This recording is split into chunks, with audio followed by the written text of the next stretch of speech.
So let's talk about the logistics. How do we actually build a masculine physique? How do we take attention away from our hip? If you're a trans guy or masculine presenting person that has hip dysphoria, keep watching this video. I'm a certified personal trainer. I'm gonna take you through my back day workout and then dive into some technical tips to alleviate it. Yo, what is up guys? Grayson here, welcome back to another video. We're gonna tackle a few things today. First of all, I'm about to go crush a back day so you guys can come see the back workout that I use to build that V-taper. Then I'm gonna go into depth on hip dysphoria. It's the biggest thing I see. If you guys don't know me, I'm a certified personal trainer and founder of one of the biggest queer fitness coaching brands in the world. And the biggest request I see, I hop on hundreds of calls every single month, and the main request I see is, Grayson, how do I take attention away from my hips? How do I build up my back? Because hips are due to genetics, bone structure, fat distribution, and a lot of that is not changeable, but fitness is the one thing that you can use if you're pre-T, pre-top surgery, whatever the case may be, to alleviate that dysphoria. So we're gonna hit the back workout that I've used.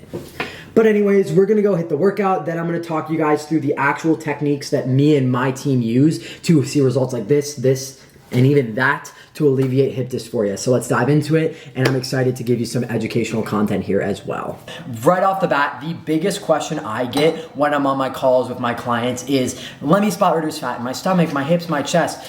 To be completely transparent, as someone that spent years educating myself in this field, spot reducing fat is not possible. You cannot spot reduce fat away from your hips, your chest, your stomach. It is not possible. General fat loss is what we focus on. Tightening up your core, building up a strong upper body and tightening up that core is gonna take attention away from your hips. If you wanna lose fat in areas like your love handles closest to your hips and your hip bones, then energy in, energy out is gonna be the main takeaway there, which we're gonna dive into in a second here. But I don't want you guys to think that I'm gonna, solve all your problems by explaining to you guys how to spot reduce fat in your hips. It's not like that. You train hard, you eat right, and you stay consistent, and that's what'll do it for you.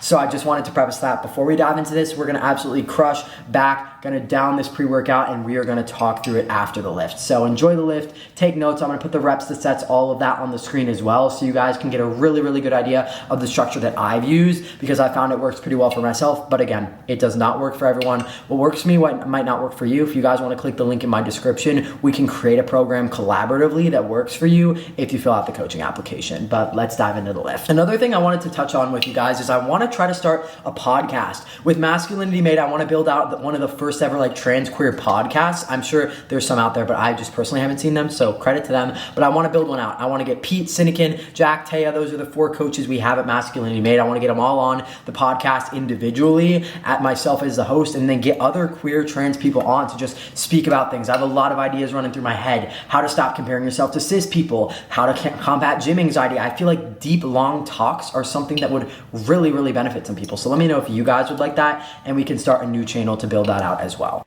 Okay, we're diving right into the workout. I want to start out every single workout with the most important lift. The key lift I've found for growing my back is the lat pull down. I mix it up between the close grip, neutral grip, and wide grip. It all is relatively the same here as long as your path is relatively the same. So you're going to want to do anywhere between 6 to 8 reps. You can see I'm doing heavy, intense sets here. 4 sets of 6 to 8, really pushing till failure. Now we're gonna move right into a lat pull over. This is a way more complex lift, but I would highly recommend it. So I like this attachment. If your gym has it, I would highly suggest it. If not, you can use an easy bar or just a normal rope. Now you wanna lean back, honestly push your butt out, and slow, controlled repetitions here, really, really using a long range of motion. It's gonna extend your lats, and in all honesty, hit it in a range of motion that none of these other movements can. It's a really nice path, and you can feel a really, really nice stretch. 4 sets of 15 reps for this.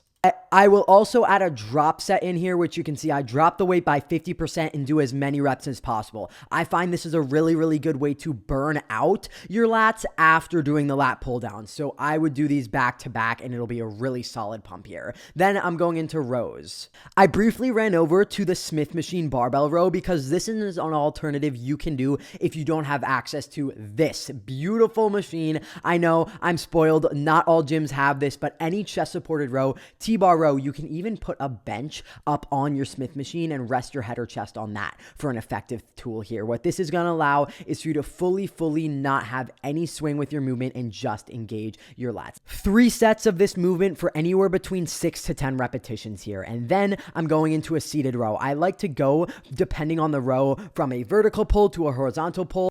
I just did 2 working sets of this between the 6 to 10 rep range here, and you want to make sure you're actually leaning with this movement, leaning and squeezing and contracting your shoulder blades at the back end of it, and that is going to give you a really solid pump here. Then we cannot skip rear delts. It is the most important part that is often overlooked. Rear delts are the back of your shoulder here. Now, single arm rear delt flies are my go-to. Anywhere between 15 to 20 reps, you want to do high volume here, very lightweight, and you don't want to put the range of motion past when your arm is straight out, as you can see, and that is going to finish up the back day. Okay guys, I'm going to dive into it. You just saw the full workout. Now I'm going to dive into the science behind it. I am no artist. I tried to draw up like a little example so you guys can actually visualize this. So let me show you what I mean here. So it comes down to 3 main things. We have key muscle groups as a component here. You only saw the back day. Many things go into building this V-taper. A lot of us start out here. We're pretty curvy. Our chest and our hips, we have like that hourglass or pear shape. If you're in that spot, it's okay. A lot of it actually can be foundationally and aesthetically changed through correct training techniques. Now it comes down to 3 key groups: nutrition, recovery, and key muscles. And believe it or not, these are based on priority. These key muscles are the last on my list of things you should prioritize. We'll start out with nutrition. You'll see I have here fat loss. Fat loss is the first prong I have here. If you want to take attention away from your hips and you store a little bit more body fat on your body, one way to do that is just losing fat, generally speaking. Decreasing your body fat percentage will allow you to lose fat everywhere. That means in your chest, in your hips, love handles, obliques, whatever the case may be. It'll tone up your legs, tone up your body. So fat loss is going to be the main thing you're going to want to focus if you want to eliminate your hips in any way. Now you have to do it in a healthy way. Do not restrict yourself. Do not starve yourself to an extent. Find something that's sustainable for you. If you guys want me to do a deep dive on how to lose fat while building muscle, I can make that a full separate video. But you want to focus on losing fat and building muscle. If you're already relatively lean, then of course you don't have to focus on the fat loss portion. You're already there. You just got to focus on the muscle building, which we'll dive into in a second here. Nutrition protocol is by far the most important here. It really is, and that's why a lot of people are hitting plateaus. You watching this, I might call some of you out. If you're in the gym and you've been in the gym for months or years and feel like you're not seeing results, take a step back and talk to me about what you're doing nutritionally speaking. Are you tracking your hydration? Are you eating enough protein? Are you tracking your macros, calories? All that stuff plays a role in your results here. So whole food, healthy diets are going to be the main way to go here. You don't need to do anything crazy. We're not prepping to be on bodybuilding shows at any means. Eggs, steak, beef, ground turkey, chicken breast, whole food. Stay away from saturated fats, processed foods, and things with seed oils. And big ingredient lists, stay away. You should look at the back of whatever you're making for the day, and it should be 1 or 2 ingredients. That's how you stick to a whole food diet. And I'll tell you right now, you can do it on a budget. Track how much that you're spending eating out to eat at Taco Bell, McDonald's. Track how much you're spending going out to eat, and I guarantee you grocery shopping once a week will be cheaper than that.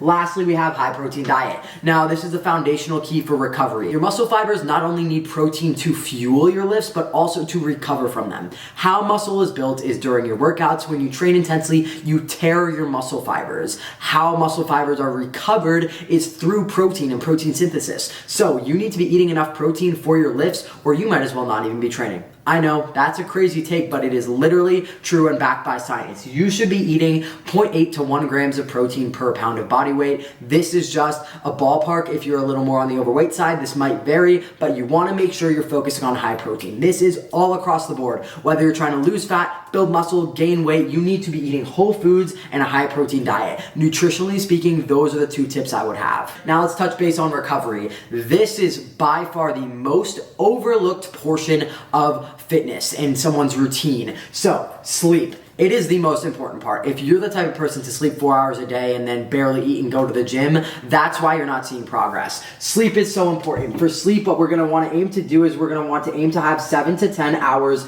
of sleep a night. This is ideal. Now, it is important that the sleep quality is good, so you can supplement with things like magnesium. Melatonin will really help boost your quality of sleep. Make sure you are sleeping 7 to 10 hours a day, or you should not be in the gym and you should not be training. Stress. Most things under this recovery category are often overlooked overlooked in your training. Now, one thing I want to talk about when it comes to stress is going to be cortisol. So cortisol, excuse my handwriting. Cortisol is a stress hormone. What you want to make sure you're doing is mitigating your stress as best you can. I know life is stressful, things happen, but a lot of the time, the reason why people have stubborn stomach fat or stubborn love handles or stubborn fat in any area, specifically your stomach, can be due to improper gut health due to high stress levels. Going on morning walks, evening walks are good for a digestion, and walking is the only form of cardio that actually releases cortisol. Oftentimes, after we work out and have an intense training session, cortisol skyrockets. So we want to make sure we're mitigating our stress as best we can here. In case you're hitting plateaus currently in your journey, I would try out things in this recovery field because it really will make or break your journey here.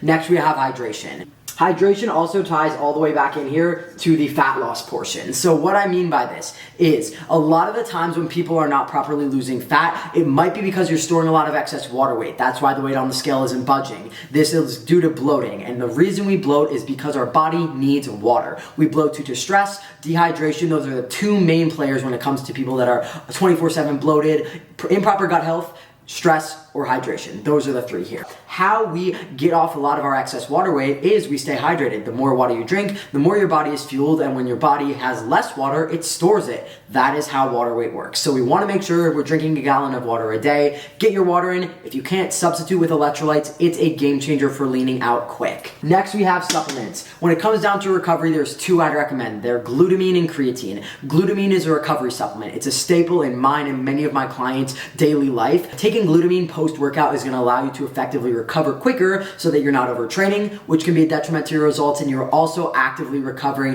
and you're also doing what you can to recover outside of the gym. Specifically, if you're running a more high-frequency split, like an upper-lower, that is going to be a really good option for you. Creatine is the #1 research sports supplement. Creatine. What creatine does is it increases your muscle mass. How it does that? Water. What it does is it pumps the water that your body has into your muscles. It utilizes it for muscle growth. Now, in order to take creatine, of course, when it comes to any supplements, I'm not a doctor. Please consult yours before doing anything like this. 3 to 5 grams of creatine a day can allow you to build muscle effectively, lose fat, and have more intense training sessions as well. So creatine and glutamine are the two I would suggest here. Creatine, if you're shopping for it, I would always recommend creatine monohydrate. It's more studied and more beneficial for you as well.